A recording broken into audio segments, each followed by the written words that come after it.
Today, I'm so excited to have our guest on Back and Brew. This guy's another Renaissance man. I always tend to put myself in rooms with people so much smarter than myself. I absolutely love it. Jeff Marx, the Chief Science Officer over at Cerapedics, the groundbreaking product of iFactor. I'm so excited to discuss his brew, his woodworking, and also the revolutionary product. This is Back and Brew.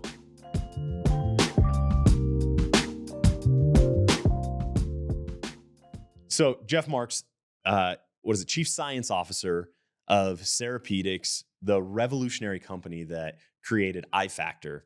In our distributorship, we use it all the time, especially obviously in the cervical spine. Yep. Because you can't use BMP there, right? The more I've gotten to hear about you, the more interesting it is. And it's always like this with really smart guys like yourself. You're a level 3 sommelier, and you also do woodworking. But this is Back and Brew, and I want to hear what you brought for your brew. Awesome. So appreciate you having me on. This is pretty exciting. I've been looking forward to it.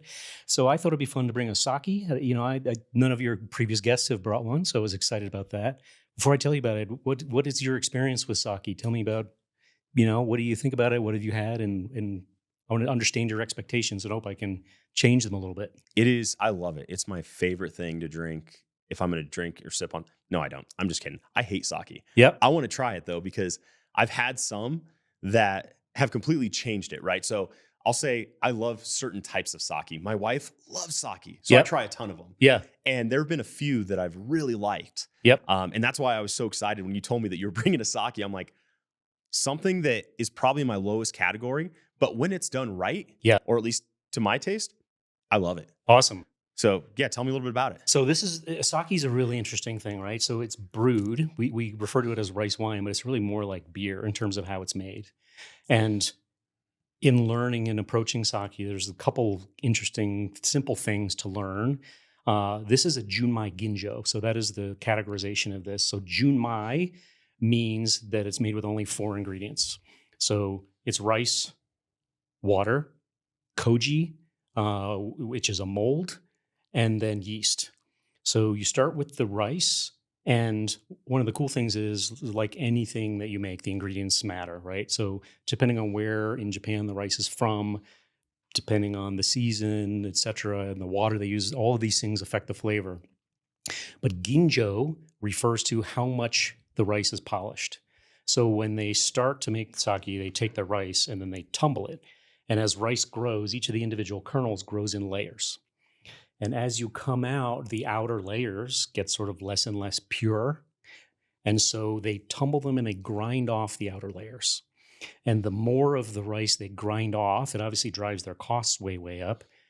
But it has a huge impact on sort of the purity and the quality and the flavor. And so being a ginjo means it's at least 50% polished. 50% of the rice kernel gets thrown away. And then what you're left with is really, really clean and floral. So to me, a bottle like this, I like to drink this a little bit warmer than fridge temp. So open it up from the fridge and put it out. I love drinking it out of a white wine glass. And I think what you're going to find here is it's really sort of floral and aromatic. It's going to have some nice sort of body on the tongue, but then finish nice and clean. And this is delicious with tons and tons of different foods. Obviously, including sushi and just about anything in the Japanese range, but cheers. So many other things this would go well with. Right off the nose, it seems like it's almost kind of like almost like a Riesling. Like you get stone fruit, you get like it is in the. So I like telling people, like, at least particularly this style is like a dry white wine in terms of the aromatic, and I agree with you. It is in sort of in the range of a cool climate dry Riesling. See, that would convert a hater like me. Like it's dry, it's simple, but kind of complex at the same time. Like you have all of the fruit notes on your nose, the stone fruit. The finish is almost like plummy, right? It changes a bunch at the end, but but not too sweet. That's what I appreciate. Bone dry. Yeah, not sweet. Yep. Like it's kind of an anomaly. Like it's how do you have a not sweet plum? It's interesting, right? So, and plum is not normally something you pick up a lot in sake. That's a little bit interesting with this one, and and it's going to change a lot as it warms up. It's maybe a little bit too cold right now, so as we sort of chat and sip on this, it's going to evolve, and I think it's really going to evolve in terms of the aromatics on the nose. Huh, that's But interesting. I'm glad you like that. So sort of a cheat code. Anybody who's interested in learning about sake, a really good place to start is Junmai Ginjo. It's going to be in this style. There's huge range in terms of the flavor, but I've never had one that wasn't really tasty. That's awesome. Bryce, we'll put that up on the screen if we can. If we can put like what that. How do you find it? Is there a So, website or? well, so it says right here on the back, Junmai Ginjo, and Oh, okay. you will find that on there. Okay, awesome. So, there's all sorts of different levels and styles. So junmai, again, it means it's just made with those 4 ingredients. So they polish the rice, and then they steam the rice, and then they mix in the koji. So koji is a mold, and it's like malting barley for making beer or whiskey.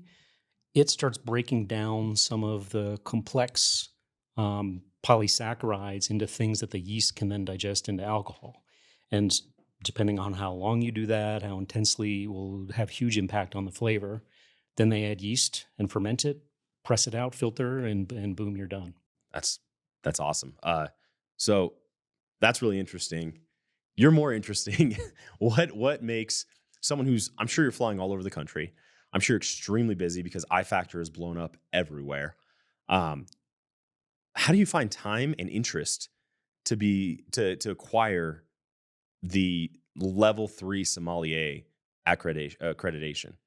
Yeah, so I don't do well when I'm bored. So I try to avoid that if at all possible. I do travel a ton. I do over 100 nights in hotels a year, which is a bit of a drag. Uh, but when I'm on the road, I'm going to be eating and drinking.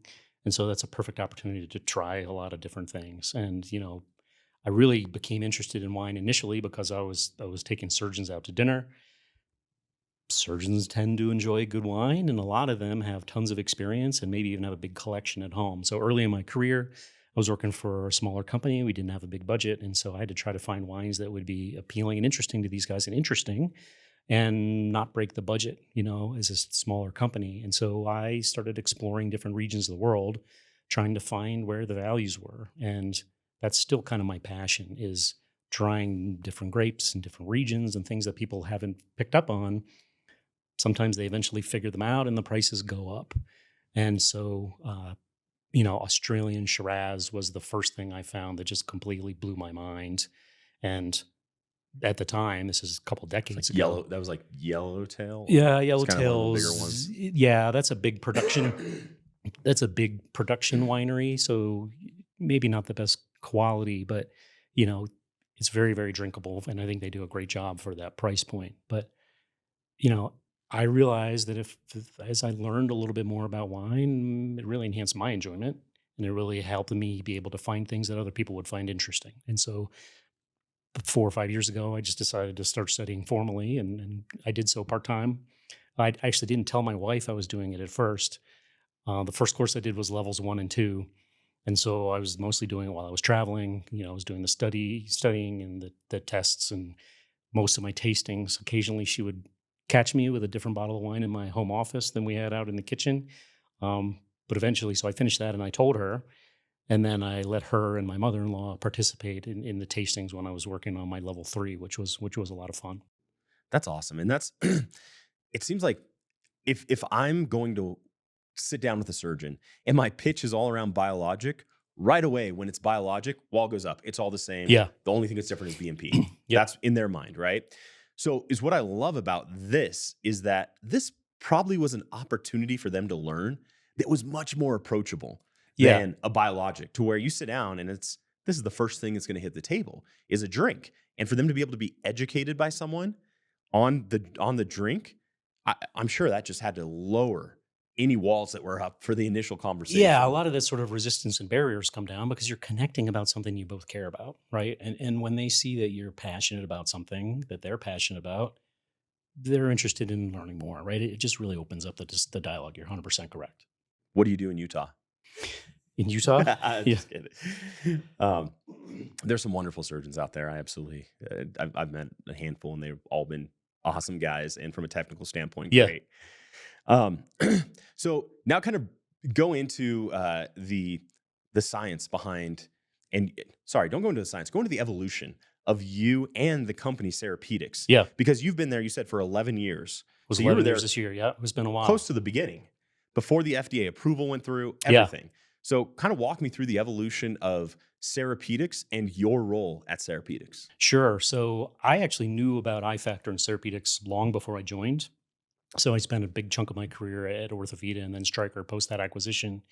And the prior CEO used to come to Orthovita and pitch the opportunity of a potential merger with us. And I was always really intrigued by the science. It was really unique. The mechanism of action is different than anything else. And the preclinical science was really compelling. Uh, but the clinical program was just going slow. And so, So real quick, before you yeah, get into the clinical program, what is your degree? What is sure. I completely, I should have jumped first to that. What is your degree in? What did you study? Yeah. So my PhD is in ceramic engineering. So I'm a material scientist. My graduate research, I was actually working on the next generation sonar materials for the Navy. So completely unrelated. But my first job opportunity coming out of school was actually consulting opportunity with a little startup company in Wisconsin that was interested in coming up with bone graft materials. And what I learned was all of my research in electronic materials was really largely around structure property relationships. So you can make two things of exactly the same chemistry, but if you change their micro architecture, you can have profound impacts on their electronic properties. Same is true with biological materials. And so I sort of brought that discipline to my first role at a little startup in Wisconsin.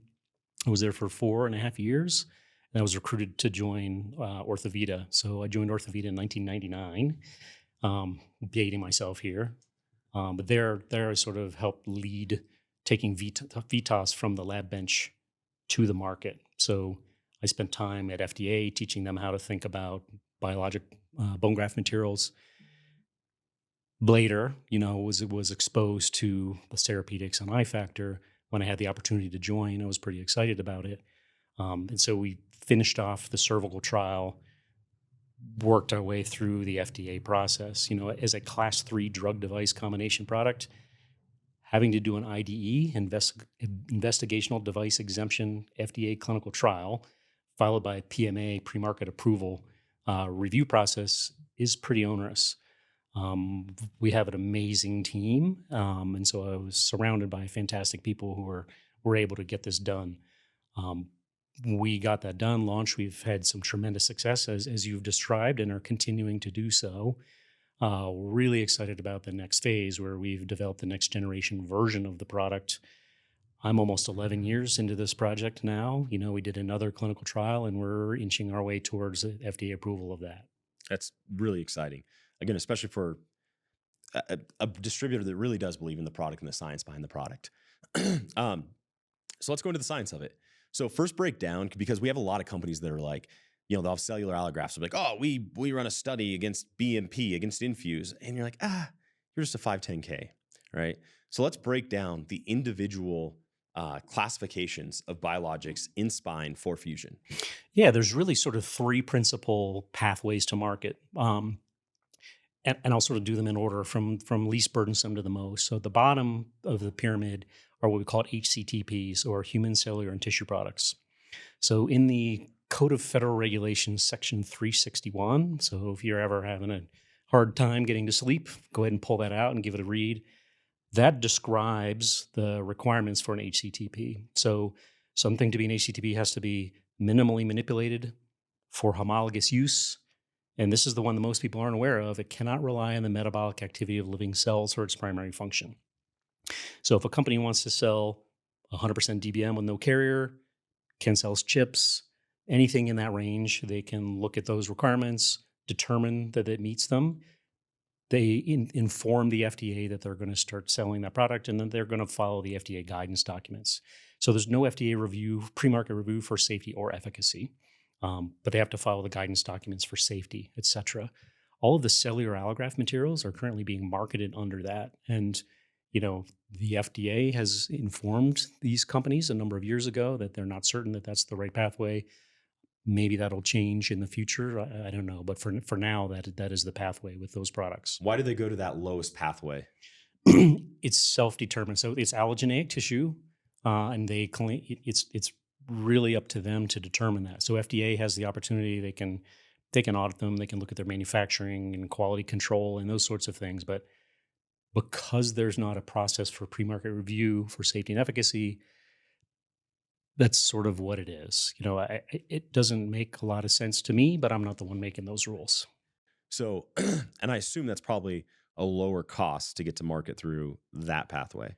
Yeah, I mean, you have to do quite a bit of, preclinical testing. You have to get your manufacturing process under control, your sourcing, and all those sorts of things. But there's no clinical trials required. There's no animal studies required, and so you save all of those costs, and those costs can be significant. Yeah, because we see so many biologics come out, right? As a distributor that has a fairly successful area and kind of multi-state coverage, I, I get LinkedIn messages all the time for people to try to sell biologic, especially synthetic and cellular based. Yep. And it's, oh, we'll pay these high points as high points. And I'm like, what's the data? Like, what are you classified under per the FDA? Yeah. And whether it's Induce or Vivigen or any of the cellular Primogen, any of the cellular allografts, they're all classified under that HCTP. HCTP. So they're sort of self-classified. It's not that the FDA has classified them that way. It's the manufacturers have classed them that way. Yep. So the FDA has made no claims on any of those. Correct. All right. So it's kind of all anecdotal for those ones. Yeah. If that, so there's no approved indication. There's no review for safety and efficacy. So, if they're doing the right things in terms of donor screening and processing, hopefully those products are safe. There have been some challenges with that. Probably not up to me to talk about that. I think folks can go and look those things up on their own, but it's a challenge. I remember getting those emails from every other competing company, just pointing the finger at the one company that had a tuberculosis outbreak because in their cellular allograft, there was no real testing before it actually went out. Tuberculosis is really tricky. It's hard to test for. And, I don't know that was necessarily an oversight, but at the end of the day, this is tissue. And if it has living cells in it, you have to accept that there's going to be some risks with that, right? Those risks can be mitigated through all the controls that they put in place, but they can't be eliminated. Absolutely.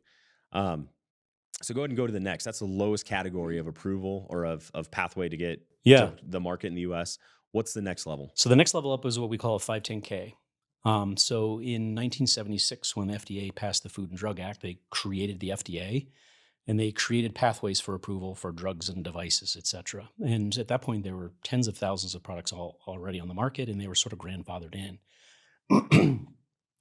So the FDA uses a risk-based approach for all regulations, and so they classified different levels of risk. So the HCTPs were considered a low level of risk. The next level up are these products that go into that 510K category. And there initially was if you could demonstrate substantial equivalence to one of those grandfathered devices through animal studies or whatever the requirements happen to be, then you could get a clearance to start selling and promoting it. So in our world, the products that are subject to 510K are synthetic bone grafts and then DBMs that have a carrier. So if you have a DBM that's just 100% DBM with no carrier, that's an HCTP. If there's a carrier in it to improve the intraoperative handling characteristics, that's generally a 510K. The burden there from the FDA substantial equivalence is generally in this space demonstrated through animal studies. And in the bone grafting world, it's either generally a 5 millimeter drill defect in a rabbit tibia. Test your product versus the predicate device. And if the bone formation and resorption are comparable, substantially equivalent, then that can be enough to grant a clearance. Or for companies that want the word spine in their label, they're generally doing a posterolateral fusion model in large New Zealand white rabbits. In that model, they mix the product 50-50 with local autograft and then compare to the predicate device mixed 50-50 with autograft. Okay, so it's not even necessarily all just the product; it's autograph too. Yeah, and so the clearance there, for all the companies that have that spine posterolateral fusion clearance is as an autograft extender. So it's not an autograft replacement; it's as an autograft extender. Interesting. That's the 510K pathway, which is funny too because we see it's interesting that if the DBM has a carrier, like there are certain a lot of the DBM that's used out there is by weight or by volume, what like 80% carrier and 20% bone or something along those lines. I think it's changed over time. I think back in the early days, when graft on putty or graft on gel was one of the more popular ones. There's a lot of carrier in that. I think the evolution over time has been to less carrier. And I think some of the most commercially successful DBMs today are 100% DBM. So that's sort of been the trend over time. which is an improvement, but then if they're 100% DBM, they're knocked back down to the HCTP, right? Correct. Category. Okay, so I Correct. understand. Talk about the top category because you said there were three. So what lives in the most prestigious, hardest to get, most expensive too, I assume, category for biologic that is indicated for fusion in the spine? Yeah, so the top category for the FDA is the highest risk category, and those are the class 3 drug device combination products. So as of today, there are currently 3 drug device combination products approved by the FDA for bone grafting and 2 in the spine, and those are Infuse and our iFactor product. Infuse is approved for single level lumbar interbody fusion. iFactor is approved for single level anterior cervical fusion in an allograft ring. What's the third one that's not in spine? It's Augment. It's approved for use in foot and ankle.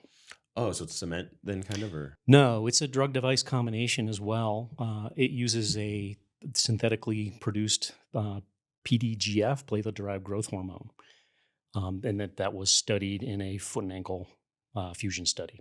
okay.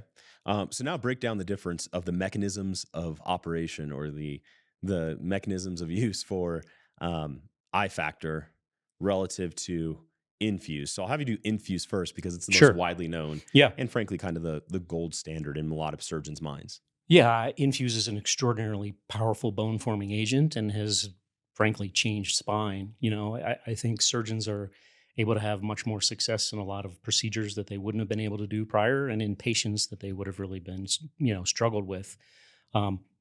Infuse, the drug component is BMP2.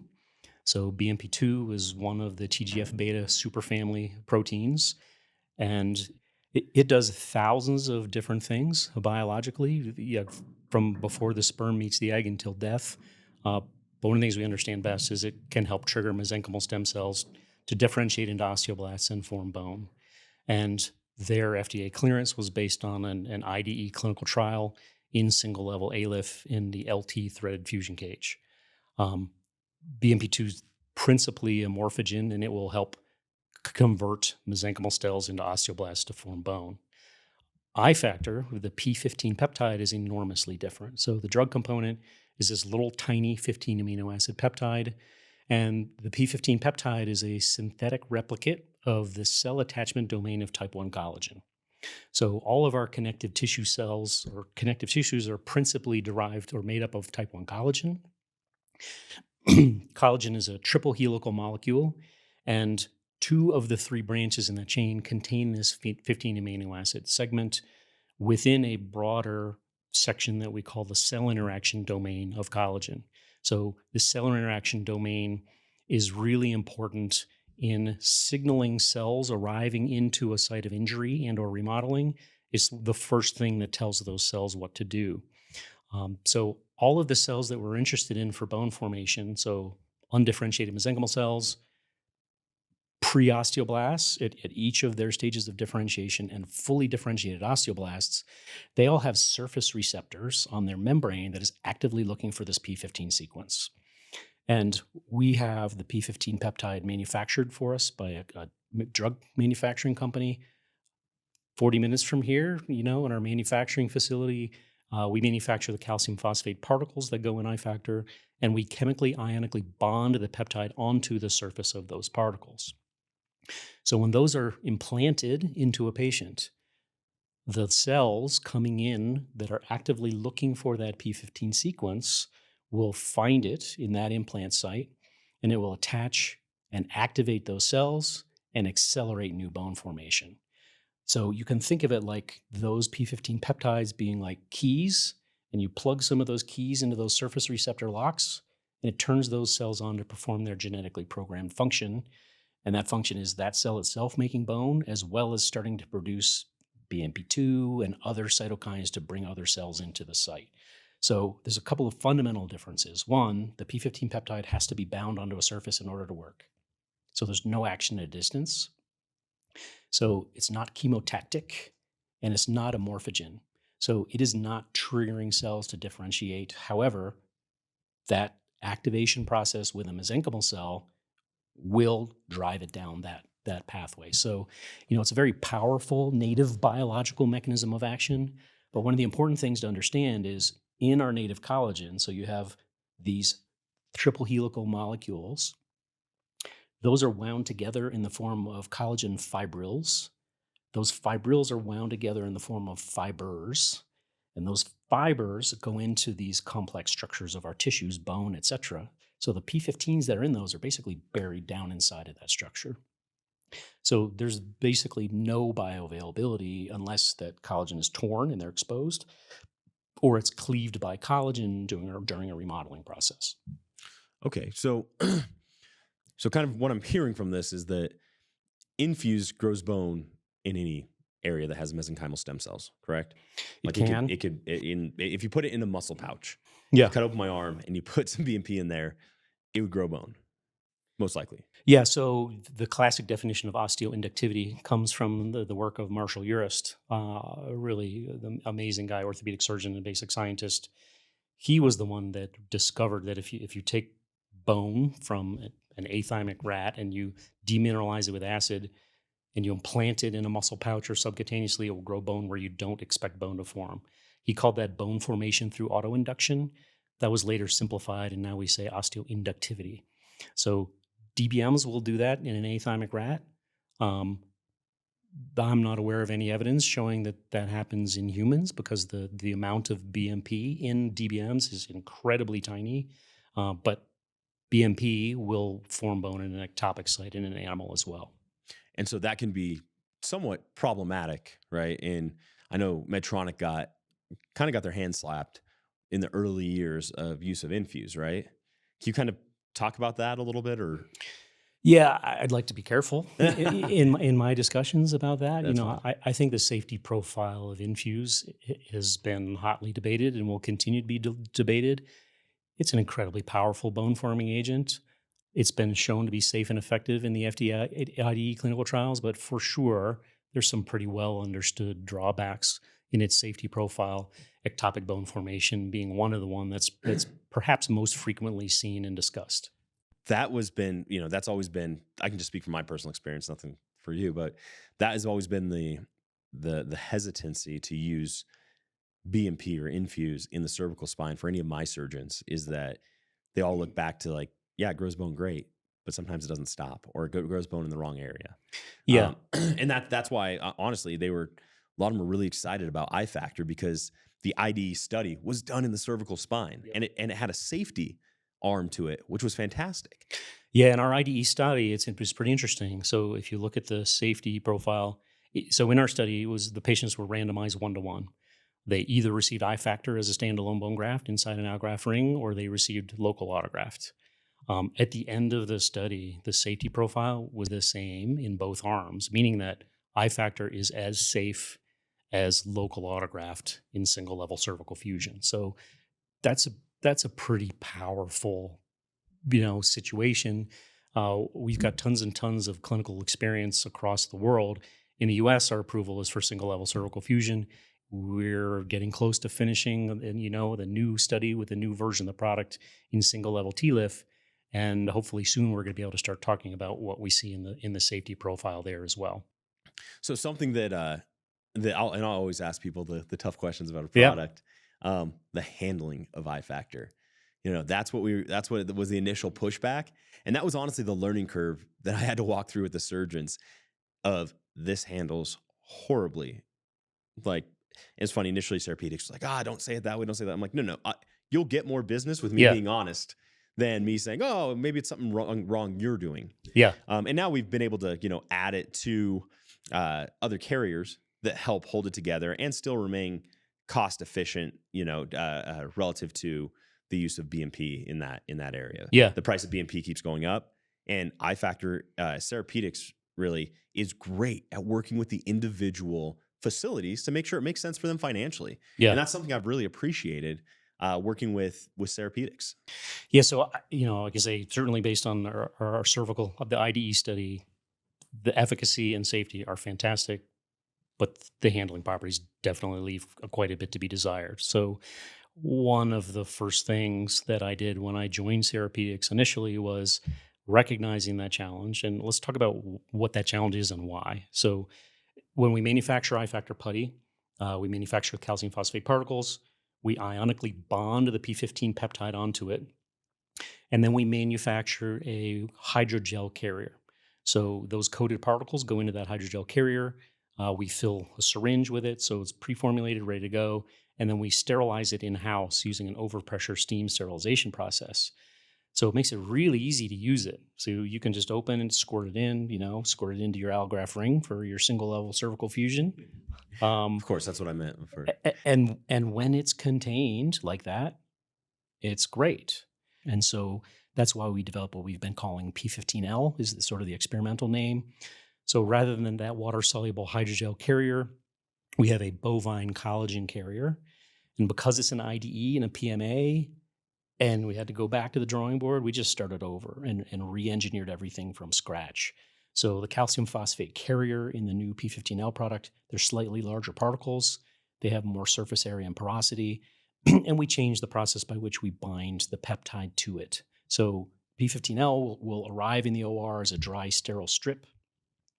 Per the IDE study we did in TLIF, that is simply hydrated with sterile water or saline. That is kneaded by the gloved hands of the first assist, and it becomes a beautiful compression-resistant putty. So I like to say that you can lavage that with a fire hose, and it's not going to go anywhere. So the TLIF study design was single-level TLIF with a static, smooth peak cage. And the patients were randomized 1-to-1 to either receive P15L as the standalone bone graft, and that filled the peak cage and filled the interdiscal space around it. So try to get as much bone graft in there in the entire space to drive a fusion. Pedicle instrumentation, but no posterolateral bone graft. So it's an inner body fusion only at 270, if you will. The patients that were randomized to the control arm got local bone, again, filling the cage and filling the interdiscal space around it.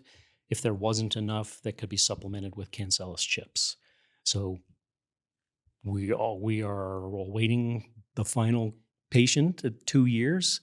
So it is in public information that we filed the final module of the PMA at the end of last year. So we do have breakthrough device designation with FDA. So it has been a really collaborative interaction with FDA. We've got a great relationship with them because they've come to trust us because we do good science and we're very honest with them and communicate, and we try to give them the information that they're looking for whenever they talk to us. So we're working our way through the last couple of steps of this process towards approval, and I'm really, really excited to have this done and be able to start talking about the data from that study, which will hopefully be relatively soon. So something that was like kind of eye-opening for me is I've gone to a lot of the society meetings throughout the years of my time in spine. And I was at the one, this wonderful NAS meeting up in Snowbird. I was there with a surgeon, and we were sitting there and they were presenting on complex cervical pathology. And they were talking about biologics in cervical pathology. And they had a panel of, 8 people.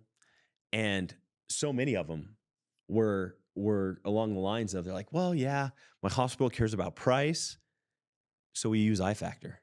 And thank you very much. This is fantastic. But they were like, hey, we use iFactor. Like, it's kind of our insurance, our safety in it, in the, whether it's in a sicker population that may be, obese, smokers, diabetics. That was their insurance. That's what they went to. Yeah. They were talking about everything clinical, everything, their technique. But then when the question was asked, what do you put inside the cage? And they would say, I'd put a little bit of I factor. Yeah.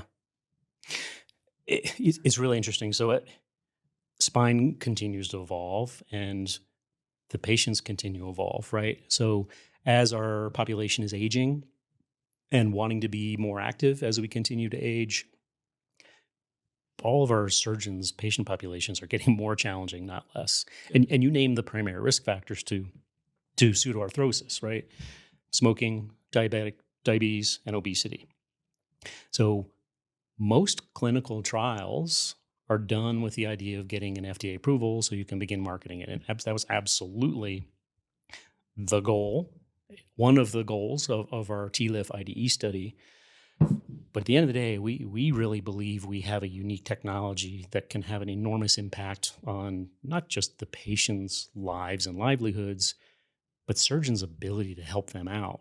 And so the surgeons aren't so worried about their 45-year-old healthy patient who needs a single level fusion. Almost anything they're going to do is going to be successful with that patient. What they're worried about is those patients with those risk factors, with multiple risk factors. And so we very purposely designed the clinical trial to include those patients. So the inclusion-exclusion criteria, we allowed for diabetics, we allowed for nicotine users, and we allowed obesity. And part of our selection process for sites to participate in the study, we kind of tried to find sites that we thought were going to have lots of those patients. And we actually ended up enrolling 60% of the patients in our TLIF IDE are in one or more of those risk groups. So we think it's going to be a much better representation of the real world than most other studies where you're sort of cherry picking the healthy patients that are going to do well. So I think hopefully we're going to be able to have a big impact on spine care when we're able to get this out into the world and talk about the data. So I've heard surgeons talk about that before, where they're like, in sick patients, in patients with comorbidities, absolutely, I would need to use this. And my question is always, you're a healthy 45-year-old surgeon. The average age of our surgeon is about 42 that we work with. So you're a healthy, low to mid 40s surgeon. If you were having this procedure done, would you want I factor? Yeah. That's good enough for the sickest patients? Or would you want something else that you wouldn't trust in the sickest patients? It's a great question because it is provocative, right? So, and there's risk factors that we probably aren't paying attention to, and things that some patients just have poor biology for reasons that we don't necessarily understand. Nutrition has a huge impact on ability to form bone, to heal, to revascularize, all of those things. So it's largely comes down to a function of price, right? When as a distributor, when you're going and bringing technology to a hospital, the first thing they ask you is, what's the cost and what's it replacing? And so it would be, in an ideal world, everybody would be able to use the best technology on everybody. That's not necessarily going to be the case, but if you're making the decision about the patient who's your mom or your sister or your brother or yourself, it makes people think about it a little bit differently sometimes. How do you overcome the objection? Because Cerapedics says, they all tell me this. They're like, Jeff Marx is so passionate about this science that he naturally is the best sales guy without being the sales guy. He's legitimately voicing the science in a digestive way to the surgeon customer. So the surgeon says, I've been doing this for 20 years and I've never used it and I've had great outcomes. Why would I switch? That's a tough one, right? Because every surgeon whose their goal and hope is to practice evidence-based medicine, but it's almost impossible to do so, right? Most of the products that they're using, the hardware and biologics, 510K. 510K, so there might be some animal data. There's probably some mechanical testing data. There's really nothing in the clinic. And the way spine practice works is super interesting. You treat a patient, they do great. If they don't do great, what happens? They go to someone else. So a lot of times people think they're getting great results, and hopefully they are, but patients vote with their feet. And so a lot of patients or a lot of surgeons just are probably getting the same results as everybody else, right? They're probably getting really good results. That's blasphemy. They're getting the best results. But yeah, of course, the surgeon in front of you, of course, is the best. But there is there are failures no matter what they're doing, right? You do everything right, you use the best technology, there's still going to be failures. You can't control that, but those failures are, a lot of times, depending on what market you're in, they're not coming back to the surgeon who did their index surgery. They're going somewhere else. And so it's hard to have that conversation with a surgeon, right? If you have a great relationship with them, you ask them, they're like, hey, I've got to get great results ever. Like, okay, cool. Do you do any revisions in your practice? Oh yeah, I do a bunch of revisions, but not your own. Yeah, and it's funny because you have to have reps, a relationship you have to have the right relationship to have that kind of a discussion, and that's not that common. And that's what I really love about how you present it.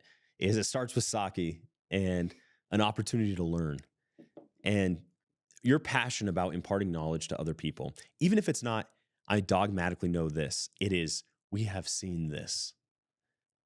You do such a good job of imparting that to people. Thank you. Without a condemning finger at them, right? Like I had this regional manager one time. I set up a meeting, sat down with a surgeon, and we were trying to basically, I was a distributor, and the surgeon was explaining to him, he's like, I do a lot of that procedure. I would like to use your product, but I want to use it through Chandler. And this guy did not like me, and totally fine, doesn't like me. And at one point he goes, doctor, I don't want you to make poor decisions for your patients because of Chandler. And this is like one of the leading minds in that particular procedure. Yeah. And he kind of stops and looks at me and goes, well, actually, Chandler's part of the formula in the room. Like he does the measurements. He'll sit there and look at a patient's imaging with me and has studied to understand my thinking and rationale behind that. So he knows exactly what to order. He knows what needs to be there, what the bailout option, what A, B, and C is. So the best product is not necessarily my preferred product. It's a combination of everything. Yeah. And that really hit home with me. And that was something I was like, I tell all of our junior reps, I'm like, do not call down a surgeon's technique. That's not the way. That is not the way. Have a conversation. Yeah. And that's what you are a master at. Jeff, it's crazy to me how intelligent you are and how much you know about sake, about how much you know about biologics.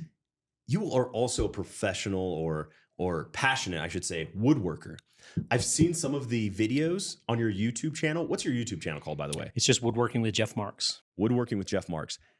Coming from... So should I say like, subscribe, and tell your friends? Yeah, that's it. What's cool, though, is like as a company that creates hundreds and hundreds of videos every year at Darkwater Consulting, and we consult with dozens of surgeons, we see a lot of crap. Like we see some horrible productions. My number one, and again, this is a little bit of a side rant, my number one gripe are remote podcasts. Yes, they're easier. You have people remote. Yeah. How excited are you about getting on a Zoom call? Not excited. Right? It's brutal. It's brutal. That's what they look like. And people don't understand it. Like, oh, we'll just get out content. And they don't realize that we track the data. We've looked at data that the remote podcasts don't work. So is what I'm saying is you are so far ahead of, I would say, pretty much anyone in the space that I've seen with your production quality that's homemade. I appreciate that. It's fantastic. I don't think I'm very good at editing, but I recognize the quality of the product matters, right? And no one's going to be interested in seeing what I'm doing and learning what I'm trying to teach. Not always teaching with the woodworking stuff. Sometimes it's just education and edutainment, right? I'm going to do the project anyway because it's for me. It's sort of how I clear my brain and keep myself mentally healthy. But I love it. It's fun. Bryce, can you pull up some of one of the things? Because I wanted to show too is like something I noticed is I could see like the grain in it, and it made sense when you first came into our studio. you start asking about our cameras. Yeah. What kind of cameras are those? What kind of lenses? People don't ask that. Right. Right? Normal people don't ask that. Right. So when I saw your video, like, it's fantastic. It's shot at the right angle, your light's on point, and you can see the individual fibers of the wood. Yeah. It is, I have to say, cheers, man. Like, I appreciate that. You will never be a customer of ours because of that. You don't need us. No, I absolutely love it. And I love that you are a master of whatever craft you go after. That is something that speaks volumes about you, about your focus, about your dedication, about your belief. We don't have that much in spine anymore, right? It's such an incestuous industry where people bounce from company to company. This is the best one day. This is the best the other day. And I can't tell you how many people that I've worked with at other companies that reach out to me. Oh, this biologic. Oh, induced biologics. This is the new next BMP. And I'm like, dude, like, when I talk to someone like you or anyone else, it's like, yeah, it's just actually just overpriced cortical fibers. And like, I lose that trust right there. Whereas you'll talk about bad handling. You'll talk about how you guys redid everything based on what the market asked for. And like, in all of your conversations, man, I truly respect your authenticity. It is refreshing in this industry. Well, thank you. I appreciate it. Like, I think fundamentally, if you're passionate about what you're doing and you realize that the more you learn, that you know nothing, right? In every field of endeavor, whatever that is. And as soon as you think you have all the answers, you're done. You should just go home and hang it up. So, I think we should all remain curious and keep trying to learn and teach. And everybody you meet every day has something to teach you, and take advantage of that opportunity and help other people be better and have better lives and take better care of their patients. Absolutely. Cheers to staying curious. Cheers. Kampai. Kampai. This is Back and Brew.